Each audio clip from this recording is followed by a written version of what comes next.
หัวพันจัดพิธีทำลายยาเสพติดเฉลิมฉลองวันแห่งชาติต้านยาเสพติดครบรอบ24ปีวันที่12ตุลา2001 12ตุลา2025พิธีดังกล่าวได้จัดขึ้นในวันที่10ตุลา2025นี้อยู่ที่แผนกสกัดกั้นและต้านอัคคีภัยปกสแขวงหัวพันโดยเป็นเกียรติเข้าร่วมของฐานพลจัตวาเพชรสอนอินสุพรรณหัวหน้ากองบัญชาการปกสแขวงหัวพัน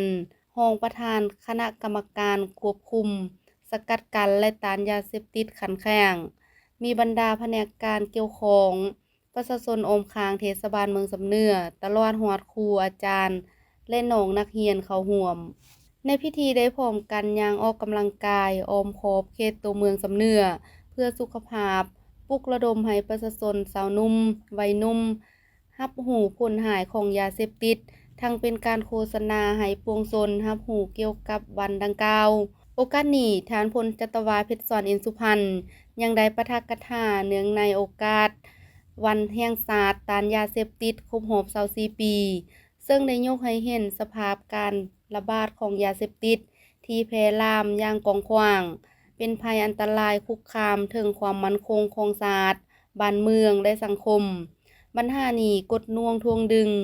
การสร้างสรรค์พัฒนาประเทศชาตินำความเสียหายมาสู่สังคมประชาชนบรรดาเผ่าอย่างเดิมก็ตามภาครัฐได้เอาใจใส่โฆษณาศึกษาอบรมสร้างความรับรู้ในทั่วสังคม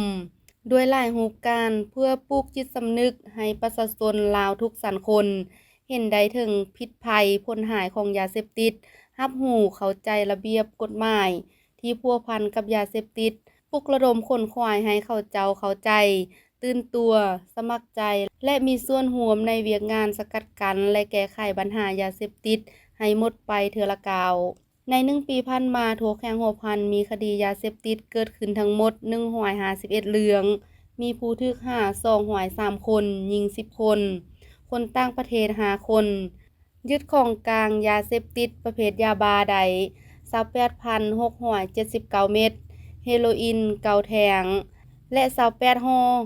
ยาฟิน3ห่อยาไอ1ห่อยาอี1ถุงเคตามีน 1,371.1 กรัมยาสูบไฟฟ้า13หลอดใบกระท่อม4ถุงและ8ชุดอาวุธซึก1กระบอกอาวุธลาเนื้อ28กระบอกลูกปืน142ลูกรถจักร76คันโทรศัพท์82หน่วยเงินกีบธนาคาร63,528,000 กีบเงินดงเวียดนาม72,140,000 ดงจักรสติน2เครื่องและอุปกรณ์เสพยาจำนวนหนึ่งในตอนถ่ายพิธียังได้ผ่านขอตกลงของทานเจ้าแขวงฉบับเลขที่1376ลงวันที่8ตุลา2025ว่าโดยการอนุมัติให้กองบัญชาการปกสแขวงที่ยึดใดและศาลตัดสินที่ใส่ใดอย่างเด็ดขาดแล้วออกมาจูดทำลายในวันแห่งชาติต้านยาเสพติดครบรอบ24ปีซึ่งรวมมีเฮโรอีนน้ำหนัก 1,065.65 กรัมยาบาจำนวน 42,159 เม็ดฟิน 28,563.2 กรัมเคตามีน 3.4 กรัมสารโมโนอะเซติมอร์ฟิน390 กรัมสารอะเซตามิโนเฟน 7.5 กรัมคาเฟอีน 7.5 กรัมและยาสูบไฟฟ้า14อัน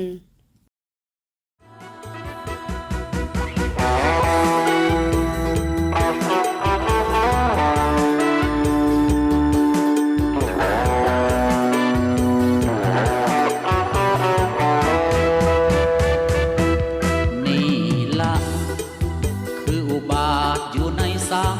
คมทุกศาสตร์ระดมปราบปราม